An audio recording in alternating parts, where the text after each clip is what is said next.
in like 30 seconds. Just a clarification, can we see anyone else but ourselves? No. No, Just they wanted- see you guys. Great. No worries.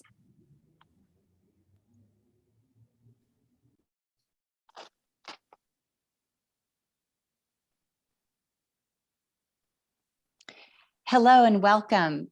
I'm Carol Carter. I'm CEO and founder of Global Minded, and we are delighted that you are joining us today for the session that you're about to experience. This is part of our 10-week virtual 2021 Global Minded event, and we look forward to seeing all of you next year in Denver in June. And look forward to continuing to provide our K-12 equity offerings to you every month as well. So thank you for joining us. We are all about creating a capable, diverse talent pipeline to get more women, people of color, underrepresented populations, however you can define diversity is how we define it. And our goal is to get that diversity into the education, economic mobility, and leadership pipeline. And we do that in a number of ways. One is through this annual conference. Another is through collaborative programs we have at different colleges, the historically Black colleges. Okay, we're having a little New York City moment here. The sirens going by, but I'm in Denver. Oh my goodness. So we work with colleges, the historically Black colleges, minority serving institutions, state colleges that have high Pell eligible students. And we also have Inclusive Leader Awards across 15 industry sectors so that it will become clear who the DEI leaders are. And our hope is that they will become as popular as the sports stars and the movie stars. And we know we won't have the diversity we need until those names are household names. So those are the ways we accomplish our goals. And we're delighted to have Dr. Bena Kallick here today with her panel, which is called Equity, Inclusion, and Belonging in K-12, Moving the Big Rocks of Equity Forward. And Bena is one of the key leaders of our K-12 equity team. She's been working with us since the beginning, and she has assembled some incredible people who you will learn a tremendous amount from. So we're recording the session. It will be in our newsletter tomorrow, and it will be also posted to the Global Minded 2021 YouTube channel. So I'd like to introduce Dr. Bena Kallick and also tell you just a little bit about herself. She is the co-founder of the Habits of Mind Institute, EduPlanet 21. She has worked all over the world with the K-12 international schools and extensively here in the United States, published many, many books through ACSD and other education organizations. And she's just a tremendous inclusive leader. So Bena, welcome. And we're so delighted that you and the team are here today. Well, thank you, Carol. And I'm delighted to be here with such a wonderful team. So I'm not going to take much time. I'm going to introduce you to them. They are, I'm sure you might have just wondered, what in the world is a big rock anyway? So I'm just going to say that I've had the privilege with my colleague, Allison Zamuda, who brought me to Mason City so that I could meet the big rocks themselves. And here are just a few of the people who are a part of that fabulous mountain. So Jonathan, you want to get us started. And as each of you introduce yourselves, you can just say who you are. That way we don't have to have a little roll call right now. Thanks so much, Bena. Thanks, Carol. And as Bena said, you'll get to know our team as we go through our presentation today. So we'll introduce ourselves. So thanks so much. It's such a privilege to be a part of this Global Minded conference and a part of your lives for just a short period of time. And I hope that as we go through our presentation today, that you will hear a group of people who are working hard towards things that we believe in, and also hear us say that it's messy at times and that it's not perfect, and that's okay. And we've learned to live in that messy space. And I think that's why I appreciate my colleagues so much, because they have given us grace in that space. And hopefully you hear that come through loud and clear. But we've learned some valuable lessons, and we have found some successes. So we want to share some of that with you today. So we're excited to do that. So I'm going to run through just a little context, and then we'll get into our panel conversation just so you understand where we're coming from. So we serve in a school district in the outside of Cincinnati, Ohio. It's called Mason City Schools, and we are just blessed to serve around 10,500 students. And our 10,500 students are ambitious. They come from homes that have high energy and high expectations. And you'll hear from our teachers and a student today a little bit about that experience. One of the things that you heard Bena reference is the idea of big rocks. And so something that we have tried to do, I've been now superintendent for 3 years. And when I came in, we talked a lot to the community. So a lot of the things that you're hearing as a result are results of community conversations, going into homes.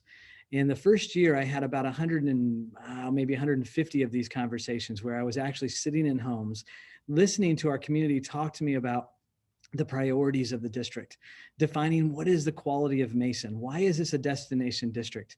We're a district that draws from around the globe. We have about 75 languages spoken in our district. And so we call it a destination district, but it's global destination. So we have people coming to a lot of the industry headquarters that are around our area, like P&G, you know, the toilet paper we couldn't find there for a little bit in our world. Well, they're the ones that are hopefully making enough of that we never have those moments again. But a lot of those global headquarters are right here in our neighborhood. And so it draws a very diverse group of people together, which we are very fortunate to serve. And so the Big Rocks was an idea that we came up with as we listened to our community. And they said, there are these important pieces that must be in place for us to feel a sense of belonging. And so we heard that we needed to focus on culture, the idea that we were caring for each other and we were defining. And I'm going to show you some things just because I have it here. And, you know, I'm a teacher at heart, so I always have visuals here with me. But one of the things that we built right away in our district was we wrote down what we believed. So we built this idea called a culture guide. And in the guide, and we've come a long way from this, but these are the things that really captured, and we wanted to talk about what we believe. So we had these 3 rocks. So these 3 rocks were very clear to us. The first was culture. It defined how we behaved as people in the organization to live out our beliefs so that our experience would be somewhat common together. We could expect that. We also then talked about the spirit in which we did life together, the spirit in which we did lesson planning, and that was inclusive excellence. And you're going to hear a lot about that rock today specifically. And then personalized learning. And that's where we started to connect with Bena and her team, as well as Allison Samuda, and wonderful experts from around the globe to help us think through how do we personalize the experience for all of our kids. And that led us into understanding these rocks and moving the rocks forward. So today we're going to highlight inclusive excellence. And inclusive excellence is something that we have defined as, and you'll hear more about this with Soroya, so I don't want to spoil her time as well, but you'll hear a little bit about what does diversity, equity, inclusion, and justice mean for us. And we are continually wrestling with that, and that's an evolving conversation in our district. And we invested in that intentionally. So the first year, we began to talk about this as a leadership opportunity. So we built leadership teams around inclusive excellence, and we had a team focused on that. And then in year 2, we decided let's invest more as a district, and let's actually bring leaders that lead those teams. And so we started to invest in leaders of those teams, and we began to do professional learning for the entire district. So with the first year, we had 6 hours of dedicated time for all 1,300 employees, our bus drivers, our school lunch staff, our teachers, and we wanted that to then ripple into our students and into our buildings. And so that's where you'll hear Mariah talk today a little bit about even some of the student leadership opportunities and how that is rolling out into our buildings. We then moved on and moved that rock forward a little further. And we said we needed someone that was a part of our learning experience design team that was specifically working with a lens towards inclusive excellence and helping us to build capacity because we really all own this work. It's not just work that Jonathan owns or Soroya owns or Amie owns. It's work that we all own. And that leadership is a group of leaders together moving the rock forward. And so we had a position created called the DEI-LED. So that's a fun little acronym for us, but it's the Diversity, Equity, Inclusion Learning Experience Designer. And that's Soroya. And you'll hear a little bit about her story. And so the district invested in that to make sure that was something that was a priority and continue to move the rock forward. And you'll hear us reference this culture guide, but now we've also created a inclusive excellence guide as well. We won't give it out totally because it's still in development and we haven't really released it locally to everyone here. So you'll have to wait for that to come out to you, but we'll give you a taste of that hopefully a little bit today. And those focus teams continue the work throughout our buildings. And just to give you this last piece, some people wonder, well, how do you do this? We actually have very intentional structures in our school district. We are a 10,500 student district, but we have 4 buildings. So start to do the math. We have the largest buildings in the state of Ohio. They're huge. And so logistics are really important and we keep people connected. And so we started a process called Team of Teams. And we built teams around the district that could help us to move work forward, but also to give us a feedback loop, constantly letting us know what's actually working and moving forward and what's not. And so I'll share that. That's a structure that we have. And then accountability is really important. The accountability is a system called OKRs, objective and key results. And so we set that up for ourselves to hold ourselves accountable. Now, none of these systems, none of the things that we've done are perfect. So just hear us say that all the way through. But they have helped us continue to focus on the work, because in our world, and I'm sure your world, as you're listening to this, you understand that there are these extreme sides of all conversations that we have in our world, especially in education today, when it comes to inclusive excellence or any topic. And so what you'll hear us talk about is it takes a community, it takes professionals like you see on this call, it takes student voice to find what I would call a third way.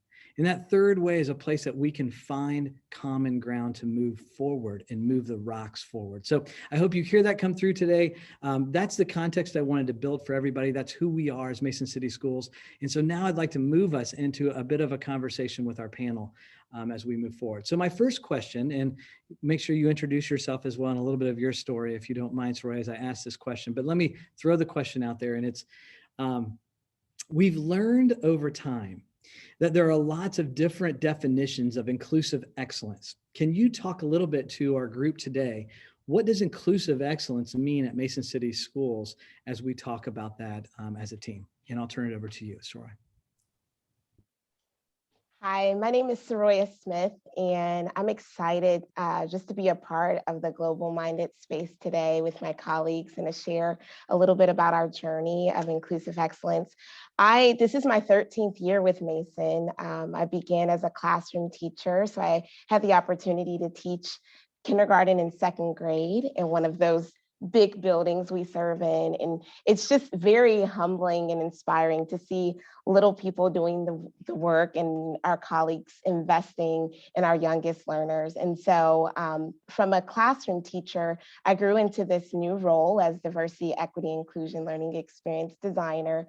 And I get a chance to serve in all of our schools and have the opportunity to connect with all of the students in our district and also coach with teachers and work. I'm a part of a team. I get to work closely with our inclusive excellence lead, Tracy Carson. And it's just really great because the work that we do, we grow leaders. And so you'll hear me talk about what inclusive excellence means to our organization. And since we are serving 10,500 learners, that's a lot of different meanings. And so we have an approach where we're able to capture we've been able to capture and co-create that definition this year with the teachers and the staff members in our organization, and also with our students, and also get the input from our community. So our overarching belief in inclusive excellence is that we really want all of our learners to feel safe, connected, and supported. We want to honor the diversity of our students. And so we think about their identities and who they are, what that means, their beliefs, their values, their personality, who they are as a learner. And when we say learner, we mean our students, we mean our staff, and we also mean our community. And then another principle, so we have 4, we have diversity, equity, inclusion, and justice. And so that diversity principle really hones in on our belief of what it means to honor who our learners are. And then equity is really our belief in designing equitable learning experiences.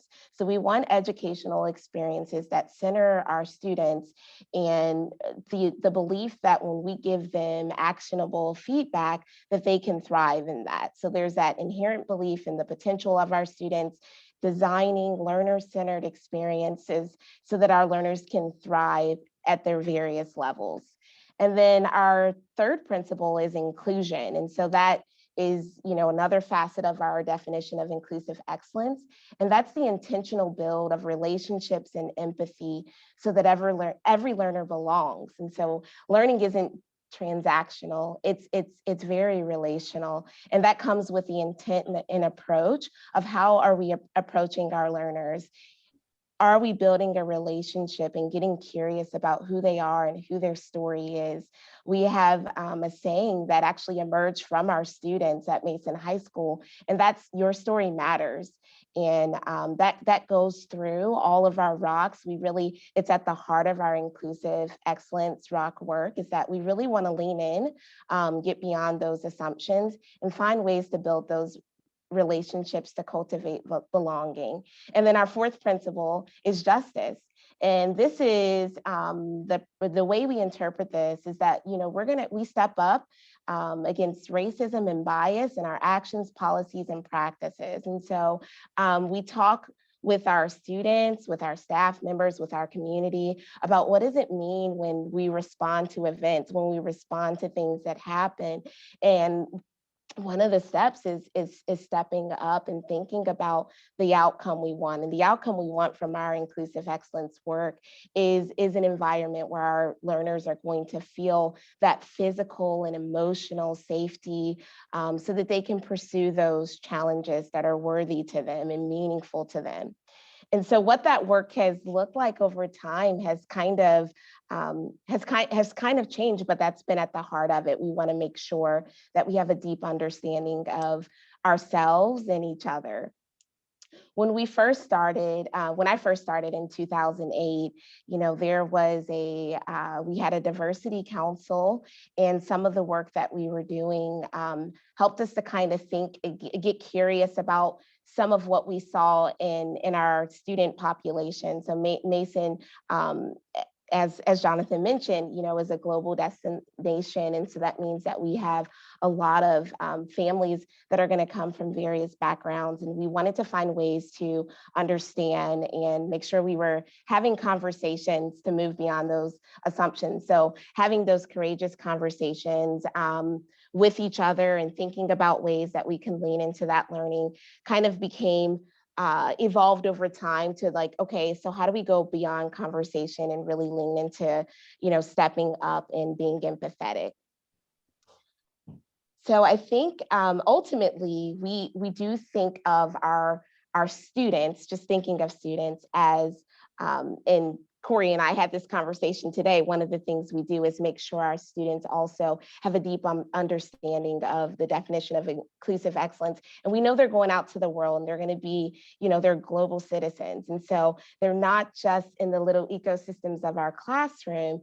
We want them to have empathy cultivated so that when they are, working on their jobs or developing a medicine that's going to help someone that may live somewhere far away from them, they have that deep empathy. And so in their engineering and their craft, they're considering multiple perspectives and multiple impacts that it'll have on different lives. So I'll pause there. That's a long kind of definition. Sorry, that was beautiful. You gave us a real sense of what the rocks are all about and how you are really shouldering one of them so powerfully. So Jonathan, will they be able to get your culture brochure if I put it in the chat? Absolutely, yes. We can share that in the chat, and it's also, I think, posted on our website at masoncityschools.com as well, so you can find it there. Okay, I'll put it in the chat.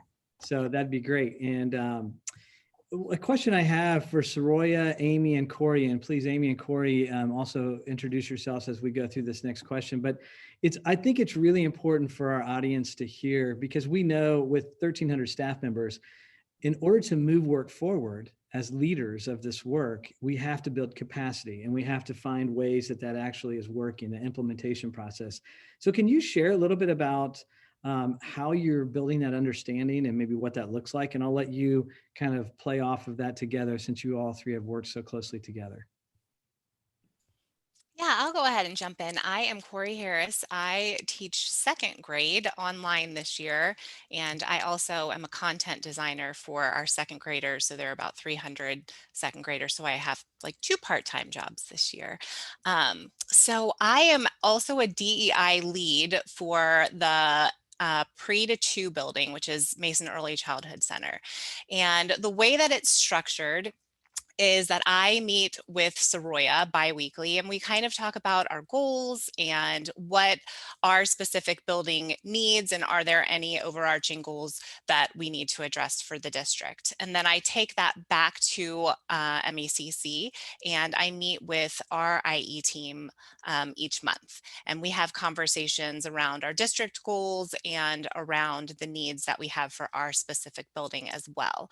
So one of the needs that we specifically identified this year was Soroya talked about our DEIJ principles, and those had not been rolled out to the staff. So one of the things that we did was we worked collectively to co-create a definition of what our DEIJ principles meant to each person on the IE team. And then we were able to take all of the IE teams from the district and kind of form our definitions from there.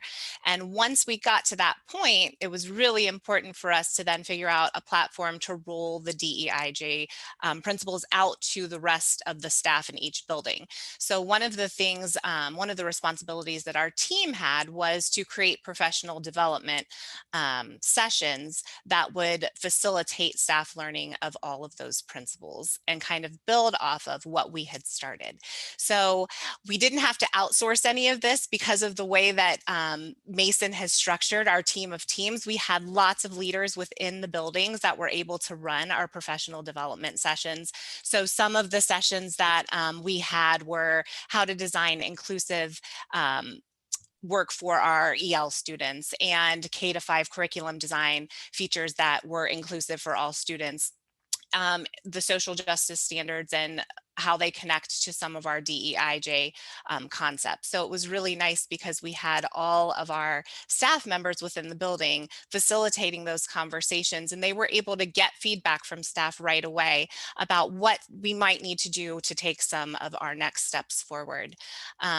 Another structure that we have are teacher leaders, and teacher leaders are, they work more with the curriculum, but Soroya also comes to those meetings. So teacher leaders meet once a month as well. And that's just another way that we can get this work into our teachers' hands. So teacher leaders will get information, and then we have curriculum meetings every week, and we can share that information and think really closely about how we can tie our inclusive excellence work into our curriculum. So whether that's, doing an audit of the materials that we're using with students, or just having conversations of where can we intentionally integrate this work into our units. The teacher leaders are another form of leadership within our buildings that can provide some additional support along with our IE teams. Sorry, you want to add on to that? I know you also did some DEIJ work with the initial session. I think you've honestly covered it all. We just have lots of ways of getting that principle development out. The DEI leaders in each building were able to co-create like kind of a definition. As we said before, diversity, equity, inclusion, and justice can mean a lot of different things for a lot of different people. So we went through a process where we just were able to co-create that definition and then synthesize some learning considerations for our organization that we use when we're planning lessons or thinking about building into those environments. And I also want to mention that we have our big rocks, but they aren't in isolation. So we have also been working this year to fuse some of those rocks. So Jonathan talked about culture. And so our IE team and our culture teams have worked closely together to create a survey this year to send to all parents that includes more inclusive language to make sure that we're reaching all of our families and handling our surveys in an equitable manner. So that's another thing that I think think has been really helpful this year as we think about none of our rocks are in isolation. So personalized learning, inclusive excellence, and culture, they're all connected to each other. You can't do personalized learning without being, having inclusive excellence. So the fusion of those rocks has been really important this year as well. Kori, that's such a powerful point. It has to be an integration of those three in order to realize the power of the purpose of each of those rocks. And I think your other point is the language is so important, because then having a common language with all of us helps us to understand when we say your story matters, or if someone says, hey, my story doesn't matter here, we now understand, okay, we understand where we're coming from now. Whereas go back 5 years ago, that might not have been something that we could have a common conversation around. So I appreciate you bringing that up. One of the ways that we make sure that our principles are, our buildings understanding are grounded in our DIJ, our inclusive excellence principles, which is diversity, equity, inclusion, and justice, is by providing different professional learning experiences. And so the conference style personal learning experiences that Kori mentioned, we set it up. It really does feel like you're going to a conference, and Zoom has really facilitated that, being able to jump into one session and then go to another. And then we also have monthly lunch and learns where your educators get together across district. Any staff member really can join in. And we've also had our teachers bring that learning into their classroom. And so I know Amie is one of the teachers that I worked with, and we've talked a lot this year just about how we get this learning, make sure that it has legs in the classroom, and so what that looks like. Thanks, Soroya. I am Amie Switzer. I'm actually a fourth grade teacher, and like Kori, I have been an online content designer this year for the fourth grade learners. Language arts and social studies are my specialties, and we have about 300 fourth graders learning online with us, which are similar numbers, I think, to what Kori experienced in the lower grade. We have really dove into the content and curriculum. I also have a small group of my own learners, so it's been great to see, the things that we're designing, but then actually get to experience them alongside of the learners. And it has been a privilege to work closely with Soroya and our other DI leaders and attend some of their learning sessions. And I've been able to not only learn myself, but now I'm able to think about, okay, how can this transfer into the classroom to our youngest learners? Obviously, as a language arts teacher, I think giving the inclusive text, diverse text where students can see themselves, learn about others not like them, that was kind of a jumping off point for me in the past several years. This year, I took a turn and tried something a little different in the social studies and reading world and combining them.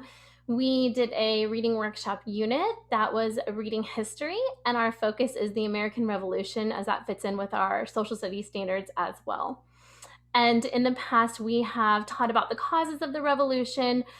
We've really, focused on the colonists and what Great Britain's perspective was, and of course, loyalists and patriots. And in all my learning this year, I realized there was an opportunity here to be a little more inclusive. There are other voices and other perspectives through this time in history that maybe we weren't exposing our learners to. So we were able to shift and kind of think about, after we learned all the facts and the background, what are some different perspectives? We talked about power, like who had the power, who was making the choices. We looked at stories from different groups of people, women, children, African Americans, enslaved and free African Americans, the indigenous people we had learned about earlier in the year. Well, they were still in North America at the time. So what was their perspective of this time period, this Revolutionary War?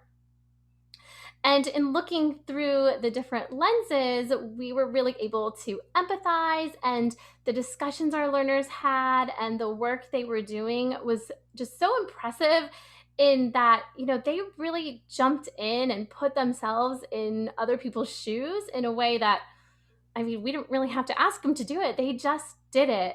I think in giving them different texts, we read historical narratives, we read informational texts, we looked at primary sources, and it really brought that whole time period alive and allowed them to think about it from all of these different perspectives.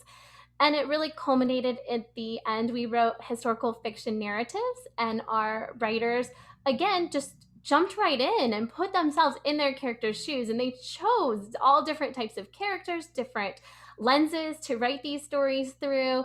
And just, again, the empathy that they were able to develop and show in reading history, we are seeing, as we move forward and learning other units, and hopefully as they, move forward in their school career, they'll continue that viewing through that empathetic lens and take that out into the world in the future.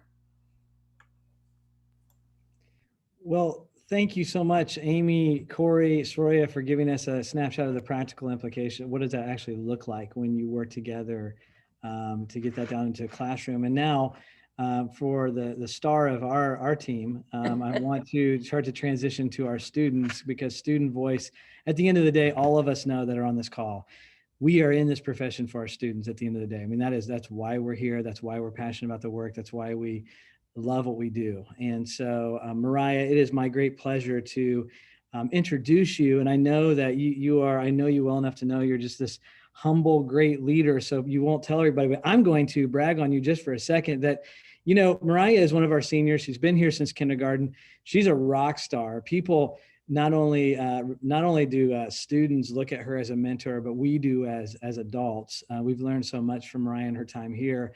And I say that because I hear that from several people. Mariah is also one of our students that is also going to a small school. Maybe you've heard of it, called Harvard. Maybe you haven't heard of it. I don't know. Not that that's at the end of the day, but it just says she could go anywhere she wants. She's that kind of a leader. We are fully behind Mariah, and we're just such a privilege to have a school district that has kiddos like Mariah and her leadership. So I'm going to turn it over to you. And here's my question for you. And you can go on this and talk a little bit about this or wherever you'd like to take this. But you as a senior, as a leader in our school, and you've been a part of the student, you've been a part of a lot of leadership teams, but you've also been a part of our student inclusive excellence leadership team. What are some of the ways that you and your peers have begun to shape the culture at Mason High School, the largest high school here in the state of Ohio? Well, thank you so much for the warm welcome and for having me. It's such an honor to be here, and I'm really excited to speak with you all today. Like Mr. Cooper said, my name is Mariah. I'm a senior at Mason High School. And I think first I want to share a little bit about myself and how I got here and why this work is important to me, to sort of set a foundation for what I'm going to talk about later with what we're doing with the Inclusive Excellence team. So I would definitely say that growing up, I was a rambunctious little child. I was a kind of kid at family gatherings. I would go up to the stage and take the microphone, and you would know what I had to say, whether you wanted to or not. I always was passionate about a variety of things, and I wanted my ideas to be shared. I had a voice, and I knew that I did, but I always felt that I had to make a space for myself to have my voice be heard and felt and valued in a way that I could feel myself as well. And that was hard for me to navigate as well, growing up as a young Black girl, and being pushed into spaces and being perceived as different things that I didn't connect with who I was. And so I always struggled with that and my identity growing up, and trying to reconcile my voice and my passion for sharing my ideas and the things that I cared about, with also who I was and how people perceived me. And I didn't want to be coming across as something that I didn't want to be. And it was just something that I struggled with for a really long time. And I feel that I really found my home at Mason High School, within the Mason Inclusion Club. And that's really where I sort of got my start with inclusive excellence in general. I mean, I got my start sort of when I was born, just as a given. It's a part of who I am. But being in the Inclusion Club, that's actually where the term Your Story Matters came from. And that place became, I met my best friends there at that club. And what we would do is we would meet after school, every other Tuesday. We would come into this one room, and we would have to pull up chairs from a bunch of different classrooms to come together. It would be a full house, and we would talk about different social issues, different issues that really focus on minority students at Mason, on Black students, on Hispanic students, and everyone who needed have their voice shared was given a platform to do so. And that was such a welcoming and transformative space for me that after that, I felt like I had been looking all around me, trying to make a space for myself at the table. And once I finally looked up and realized that people were actually listening, it was a very rewarding feeling. And feeling that you have a voice is a launch point for being able to use it in a way that can grant other people the chance to find their voice and use it effectively as well. And I think that's sort of how I transition into my work in general with social justice and diversity and equity, not just in Mason High School, but around the world. I do all kinds of different things when it comes to justice in general. And I think that the value of starting the Inclusive Excellence Leadership Team within the students was to sort of bridge a gap, because while we were here at Mason Inclusion Club, having our little talks every other Tuesday, and while, like what Mr. Cooper was saying and what everybody was sharing about the teachers and the principals being trained, the teachers and the students were doing our own work in the school within ourselves. By that team being created, it created a moment where the administration and the students of the district could come together in a moment that could have real tangible action and shape the culture at Mason High School and just Mason City Schools, the district in itself. And so when that became an opportunity to me, and this is my senior year, so I was like, finally, I was like, yes, this is the moment that was made for me. And I knew without even thinking that I was going to apply, it wasn't even a bit of a deliberation. I applied immediately. And when I was accepted onto the team, I knew that the work that I was doing it wasn't for me anymore. It was something for larger than just me, because I think I only have 4 days of school left. I mean, I need to start a countdown, but I'm going to be graduating in a week or so. And so I knew when I took this job, I guess, that the work that I was doing would branch way farther than I could even see the impact of it. And I think that having that global perspective of seeing that long-term effects of the work that you do now is so crucial to having a commitment to it and having empathy for people that you might never get to meet. The young 14-year-old freshman Black girl that steps in after I graduate and is looking for a place in the world, is finding her footing. I want her to have resources and an experience that I might not have been granted when I came to the school, because of the systems that have more newly been put in place. So I think that's what really has been driving my work in the Inclusive Excellence Leadership Team as a student, and as well as just my life's principles in general. And so what we do as a team, just getting more into the concrete elements of our day-to-day life and practices, I guess, we really are a community of people. We branch across all grade levels except for freshmen. I think it's sophomore to seniors. Because when you step in, you might not exactly, you need a year to figure out what you're doing, and then we'll let you on the team, which is definitely fair enough. And so all of us, we work together and we all bring a different perspective. We come from various identities of gender, sexual orientation, race, religion, you name it, and our identities are completely different. And we all come together and we have the same motivation and the same passion for making the school a better place and shaping the culture of the school. So we have meetings where we collaborate with administrators and other teachers and people who just collaborate with the leadership team. And we work on different things such as curriculum. We have done anti-bias training has been a really main thing that we've been working on, and other things just to spread awareness around the school about anti-bias. And So we have initially what we did is we went through a leadership training ourselves, because in order to educate other people, you have to have that baseline learning. And of course, we were vetted in the interview process. We didn't come out the gate not knowing anything. But once we got there, we had a training process that we went through ourselves. And it was a Saturday. We came in the morning and we went through the whole training. And after that, we had a opportunity to create a bit of an abridged version to share to the rest of our school community, which was, I think, for me, my favorite part of being part of the team, because I mean, as having a student, or as being a student, I'm not a parent, I don't have a student, I am a student. As being a student that has had more of a close connection with administration, I know of the trainings taking place behind closed doors. I know the inclusive excellence work that's happening, but I think a lot of students don't know. They don't know what's going on, you know. They have the big rocks and they have those kinds of things, but they're wondering, you know, what exactly, how does that take place? How does that impact me as I'm walking down the hallways?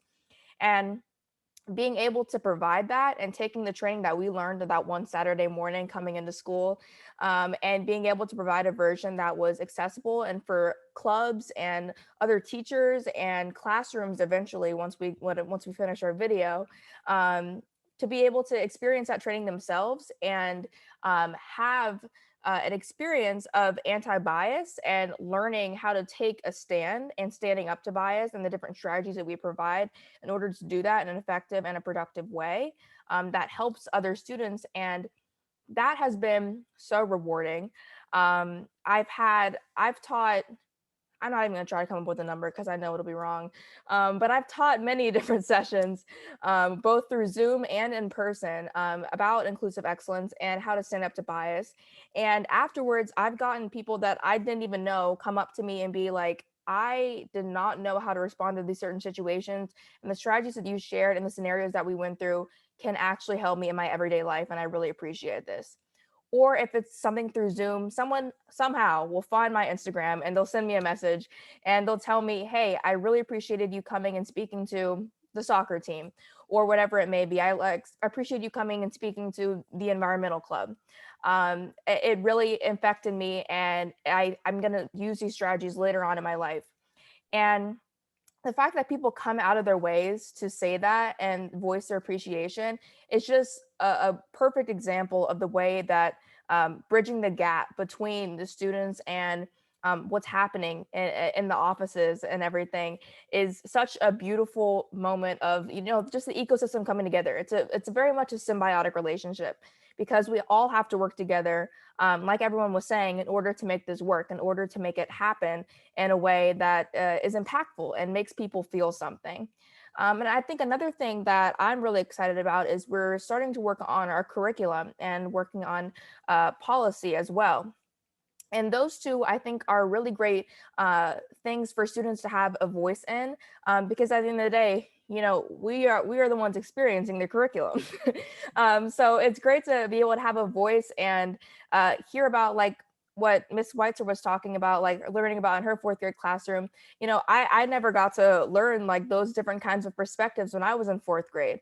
And so thinking about the fact that I can make policy changes now and curriculum changes to provide a more inclusive and a wider perspective so that younger students can gain those that knowledge and that skill of being able to empathize with other people at an early age, and how much that would change the culture of what happens at all of the higher grade levels and beyond.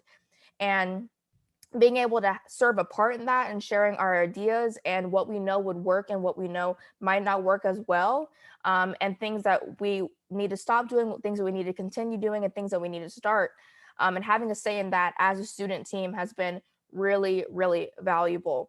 And I think, I mean, I strongly believe that a lot of the prejudice that we have just in general in society is due to ignorance. And so when we teach people and provide them with knowledge, we're also providing them with love and ways that we can love other people and empathize with other people. So curriculum to me is that's a team I'm a part of, if you can't tell. So curriculum to me is super important because it teaches students how to love. And if we can do that at the younger grades and we can build it up into the older ones, and that's literally changing the culture of the school. And And then we also have policy that we're working on, which is, working with the school board and all of that kind of good stuff to figure out different ways to be tangible and the ways that we respond to acts of bias and racism and prejudice that happen in school, and the way that we respond to it in a way that is productive and also helps the people that are harmed, and so that things can actually move forward in a way where things are better at the end of the day. And I think the last thing I'm going to speak about is just the relationships that we get to build with leaders in education and administrators at Mason, being a part of the team as a student. Because like I said before, I've become friends, I guess, with just administrative teams in Mason myself as an individual. But I think that not a lot of other students have that sort of close relationship with people that, in the district office. And so I think that being a part of the team allows a way more students to have that sort of experience where you are connected with what's going on in your school, and having that leadership to guide you in your own leadership.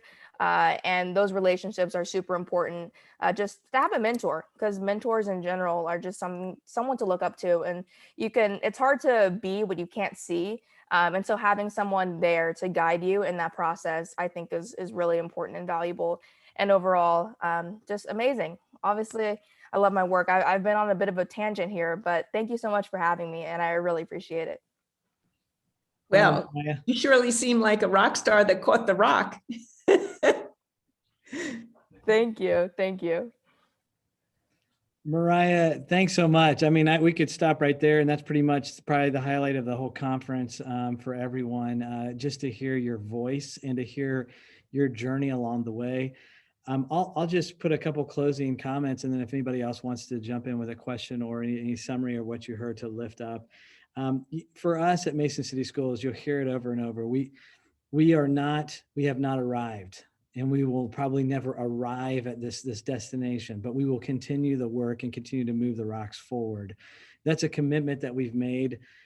You're hearing that hopefully through it, and there are times that we don't feel like it's moving forward at the pace we want it to, and there are things that we run into, but we're determined, and it's a part of who we are. And so, as you heard a couple of people talk about, it should show up in all parts of everything we do, whether it's student leadership, as Mariah was talking about, and finding her way, and what does it look like in the hallway. I would challenge everyone on here, when you're engaging in this work, ask yourself the question, what does it look like in your hallways? How does it impact your students on a day-to-day basis?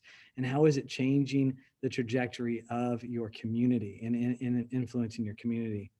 The last thing I'll say is it takes a community. So I'll leave you with this. Find hope in the work, and not hope as a wishy-washy thing, but hope as a promise to the work. Find that in the work. Find a network of people that you can lean on and learn from, because it's a learning process. It does take a community. It's not just the school, but it's around the school. It's the families, it's the voices that help influence. And then I would say, give yourself grace. Find what I would say is the third way as much as possible. Find a way that brings people together and share the love, as Mariah said, because that will change people through those relationships. Well, that's what we have for you from Mason City Schools. But if Bena or Carol or anyone else has anything to add, please feel free to jump in. So nothing to add, just absolute, as I would say, from the habits of mind, you leave me responding with wonderment and awe. Beautiful, beautiful work. I want to ask you a question. So just tell me a little bit about what you see happening next year in terms of kids. Have you been back at school? Are kids coming back to school?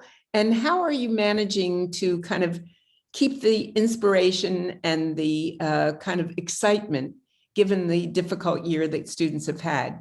What are some of your thoughts on that? Soroya, you look like you were about to answer. Help me out. So we are excited that both our staff and students are coming back to school. But with that excitement, there's a myriad of emotions. So there's going to be a level of anxiety. Some of our learners are we actually met as a 7-12 Inclusive Excellence team yesterday. We did a pull-out day of training to really deepen our understanding of inclusion and belonging, and strategize on what we're going to do for both our staff and students as they come back in buildings, knowing that safety is that very basic foundation that we need to be available to learn. And so what our work has looked like, and I just wanted to highlight, a middle school teacher said, like, you know, our students that are online, they were in person for 7th grade, and now they're going to Mason High School for their freshman year. And so we're planning right now what connection feels like. What can we do to have those cultivate spaces of belonging so that our learners are available to learn?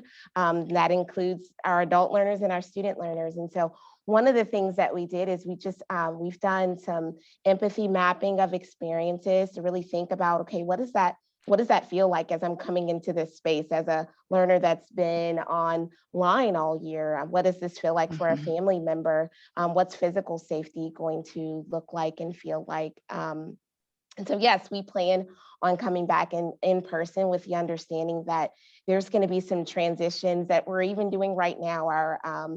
Our 6th graders have gone through transitions at the middle school this week, and there's a lot of systems in place, student leadership in place, just to get them comfortable with this environment that they're going to be in. And then we have virtual tours that our counselors do in collaboration with students, so that students that are online right now can get us a snapshot of what the experience will look like when they're in person.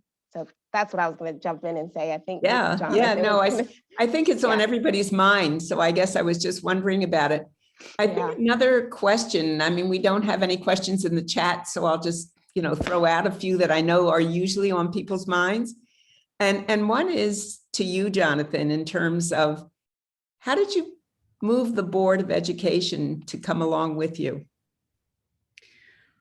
Well, that's a great question, Bena, and you understand there's lots of dynamics when you get into this world of moving any work forward, and you have to have your Board of Education supporting you as a superintendent. I've been very fortunate that our Board of Education has been very supportive of our work, and I think the reason why is because when we started this, like I mentioned, out of 150 community conversations, those are about 12 to 20 people in a room. Those themes became very clear to us. So we call it community sourcing. That's kind of our term here, but bringing community voice to the table. So a lot of times a district our size would make decisions and then tell the community, here's what we're doing. We tried to really flip that model and say, hey, you're the constituents. This is your school. This is our school together. What do you want? And the board was able to watch that process up close and see the data coming in and see the themes. And so them being a part of that co-construction at the very beginning allowed them to have ownership in the work. And so when they get pushed or they get challenged with the work, especially now in our world today, you get challenged with anything and everything you do in education. They're able to understand where it's coming from, and they see Mariah and they hear her voice. They see teachers in our district and the passion they have around the work, and they see those results. And so it allows them to really step forward and lead as a board member and support what we're doing. So, and they have great questions, and I make myself as accessible as I can to our board to support them in their own learning, because they're human beings learning along the way as well. Great question. Yeah. I mean, I just know it's on everybody's mind. And I know another question that's very frequently asked, Amie, which is, do all the teachers love what you're doing? Is it a little difficult sometimes to bring people along? We understand Mariah, she's a young, enthusiastic learner. And I'm just wondering, are all your teachers young, enthusiastic learners? I would say we're all very enthusiastic. I'm not going to call myself young anymore, but well, I'm certainly not, so I understand.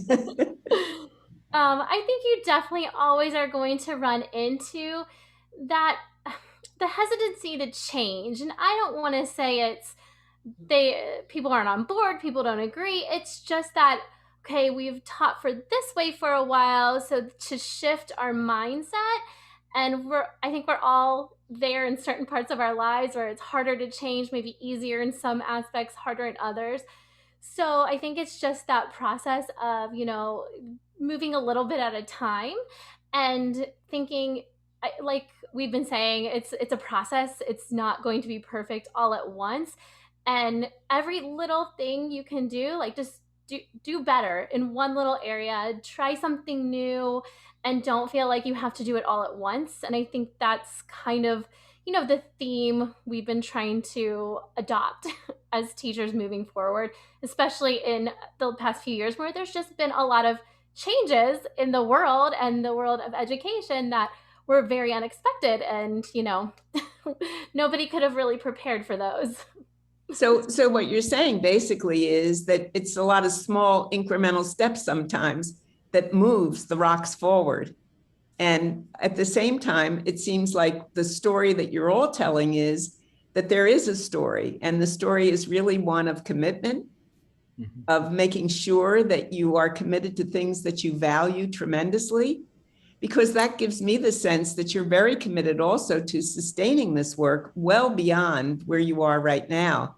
It's not just that it's a struggle, but that you're really sustaining it well beyond. So Mariah, as you think about moving on, because now you're going to have to leave this beautiful place where you've had such incredible influence and leadership, what is it that you are thinking might be the biggest kind of rock to hurdle over when you get to Harvard? Oh, that's a good question. What a good question. I honestly think, I think the transition to college in general, I think is going to be a little bit difficult. But I think that coming into a space where so many people have like that ambition and that passion for something, whether it's the same thing that I like or whether it's something I've never even heard of, I think that's going to be a really encouraging space. But it can also be kind of intimidating. I think that that's probably going to be the biggest rock to sort of hurdle over, is like that idea of like imposter syndrome and wondering like, oh, like, do I have a space here with all these people who are doing so many cool things? Because it can sort of get into a bit of a rut where you're comparing other people, and you just have to, I feel like, remind yourself that other people's successes really don't have any impact on your own. And so it's important to stay in your own lane and focus on your own race and realize that you're exactly where you need to be at wherever place that you are. And these are just the things that I have to keep reminding myself, because I think that is probably the biggest thing to hurdle over, is keeping that momentum and feeling that, having still the sense of my story mattering. What was that? That can't be a word. That cannot be a word. Yeah, but that my story continues to matter at such a prestigious institution where so many other people have incredible stories to share and continue sharing. So yeah, that's a really good question, really great question. Thank you. So anything else anybody wants to say as a final word? Kori, I didn't call upon you. Do you want to say anything more? Well, I will just add on to what Amie said about, your question about teachers being on board. One of the things that I have found has been most helpful is not throwing things. So yes, the incremental steps, but also doing some co-creation with teachers. So we are not telling you that this is what we are going to do. Let's create something together and get feedback. That feedback loop kind of needs to be constant, so that no one feels like this is a change and it's abrupt, but we're making these shifts and we're doing it together. And that builds on the culture that, Jonathan has been talking about. Like, we have this inclusive culture where everybody matters, and it's important for everyone's input to be taken into consideration. Well, it's a beautiful, beautiful story. And I'm so thrilled that you took the time to be with us, because it's a story that everyone should hear globally, and I'm sure they will. So Carol, did you want to say anything else before we end? Yes, thank you, Bena. I just want to say, so inspiring. I think the work that you're doing is setting the standard for all kinds of other districts, for that collaboration from the ground up with the board, with the students, with all the teachers, with counselors, everybody at the table. and all manner of difference that maybe has to come more from the community than maybe is as present as it could be in the district itself, and from some of those business leaders. So, and I just want to say too, for Mariah, that we work with so many incredible diverse leaders, many of whom are Harvard grads, and Dr. Crystal Rose, who Bena knows with Aussie Media, is from Harvard. And I just had a meeting earlier today with Courtney Knight, who went to Harvard undergrad, Stanford Business School, went to Wall Street. We have so many cool people in our network who can be mentors to you. And I just want to say to you that, places like Harvard, they need way more diversity than they have right now. And so you stand tall and proud and loud with what they need to do, because they don't know enough from students like you of what's needed to get more students like you to complete and to be able to do well and to enroll many, many more students of your ability and talent level. So I just want to say, you go in there big and strong.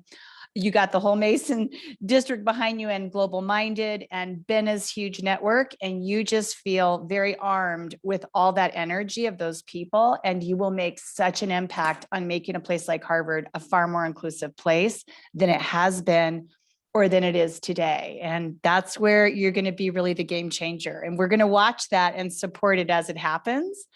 So with our network, and I'll just say real quickly, this has been such a great week of so many amazing educators. And tomorrow we have a really great session called Building the Diverse Talent Pipeline in K-12 master's programs and PhD programs. And one of our first gen students in 2015 is now the program director for the Denver Public Schools IB program. So he's on the panel. He's the kind of the graduate. There is also a student, but it's just so cool to see some of our students now as educators and in all different fields, really changing the world, as you will be, Mariah, in so many different ways. So thanks to all of you. And I hope we're just all together with each other next June in Denver. And Mariah, you can tell us about your freshman year and be part of next year's first gen and, leadership class that we have.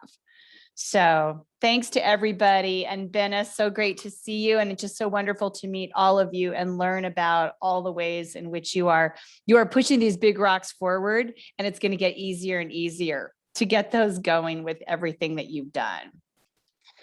Thanks to everybody. And we will publish all this tomorrow, and we'll make sure you guys are all on the newsletter, and then share that newsletter with your students, because they can see diverse students like Mariah every day of the week. And many of them are graduates and people in their 60s and 70s and 30s and 80s, and people all over where they can say, I see myself in that person. So thanks for everything. And we'll see you all the next time.